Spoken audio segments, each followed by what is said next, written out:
Je m'appelle Christophe Chabot, je suis luthier, j'habite en Île-de-France. J'ai été contacté sur le projet du Vic, donc projet qui m'a séduit assez rapidement. La déclinaison pour moi du Vic était assez simple. Plusieurs pistes ont été posées, à savoir des instruments à cordes, des instruments de percussion quels qu'ils soient, ou autres, donc à définir. Je suis parti sur le projet d'un Vic piano à pouce, kalimba, senza, qui a plusieurs noms. Des conteurs s'en servaient toujours, donc instrument assez primitif et sommaire, on va dire, un petit peu comme le tabouret.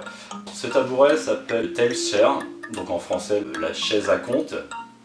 La chaise à compte, pourquoi? Comme je disais tout à l'heure, l'instrument, le piano à pouce en lui-même était un instrument pour les conteurs, la plupart du temps, pour agrémenter leur compte de musique. On reprend le fait que des gens s'en servaient pour manger à l'usine le midi. Il faut profiter de cette borne pour pouvoir raconter quelque chose. Ça incite les gens à pas rester assis, à rien faire.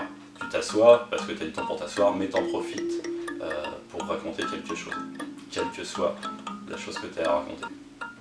C'était une façon, comme une autre, de faire une espèce de pont entre deux continents, deux pays, deux façons de vivre qui se côtoient pas forcément régulièrement dans les pratiques, dans les mœurs, dans les traditions.